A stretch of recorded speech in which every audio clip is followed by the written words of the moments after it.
Olá, pessoal! Nesse pequeno vídeo, vamos falar de forma bem simples e acessível sobre as 3 leis sistêmicas, ordens que regem as relações humanas. A primeira será a lei da hierarquia, a segunda será a lei do pertencimento e a terceira, a lei do dar e tomar ou receber, que trata-se do equilíbrio. A hierarquia, ou ordem de chegada, diz respeito a quem chegou primeiro, seja na família, numa empresa, em determinado setor no mercado. Portanto, numa relação familiar, os mais velhos, ou numa relação empresarial, os pioneiros, merecem ser olhados com atenção. Devem ser respeitados, pois através deles que a família ou a empresa existem e se mantêm. Segundo Bert Helling, quem chega depois respeita quem chegou antes. Numa relação entre casal, não há hierarquia.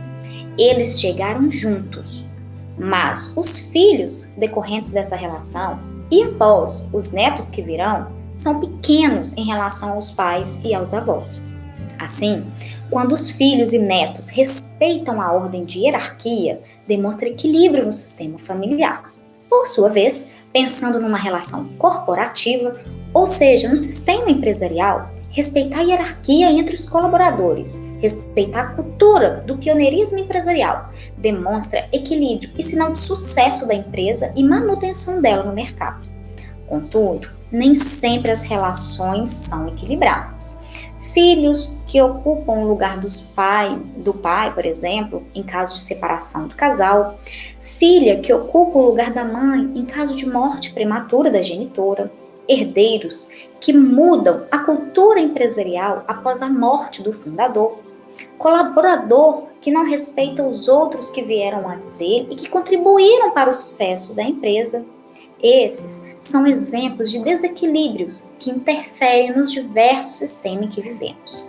Mas encontrar as causas dos desequilíbrios é forma de evitar doenças, repetições de padrões na família, bem como evitar falência empresarial. E é com as constelações familiares e com o pensamento sistêmico que é possível restabelecer o amor adulto dessas relações, superar os emaranhados e trazer ordem. Vamos falar um pouquinho sobre o pertencimento. Pertencimento é a lei que todos os membros da família têm o direito de pertencer. A lei do pertencimento parte do princípio que nos sistemas, quando ocupamos um lugar, eles nos pertencem, independentemente de circunstâncias ou fatores externos. Ninguém pode tomar o lugar de ninguém. Todos têm igual direito de pertencer. Não importando se uma pessoa faça algo condenável ou reprovável. Se a pessoa nasceu naquele sistema familiar ou participa de uma empresa, por exemplo, ela tem o direito de pertencer. Vamos dar um exemplo. Se um casal tem um filho e ele nasce, sem vida, este filho sempre será o filho primogênito. Ele pertence ao sistema familiar. Se os pais não reconhecem e não dão o devido lugar a esse natimorto, o sistema entra em desequilíbrio na ordem de pertencimento, podendo afetar a relação do casal, dos filhos, do sistema como um todo. O pior sentimento que existe é o da exclusão. E ninguém tem o direito de excluir ninguém. A exclusão, ela gera transtornos. Quando alguém é excluído do sistema, isso gera uma descompensação, o que pode surtir em sofrimentos de geração por geração. A exclusão, ela gera um vazio. E assim, o destino dos excluídos, inconscientemente, são assumidos por outros membros, o que pode acarretar, por exemplo, em depressão, em suicídio. Em todas as situações, a ordem do pertencimento deve ser avaliada, lembrando que todos têm o direito de pertencer àquele sistema.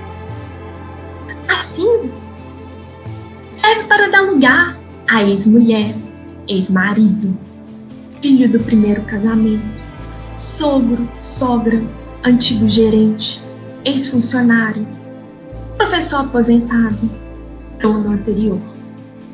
No sistema, ninguém pode ser feliz às custas dos outros.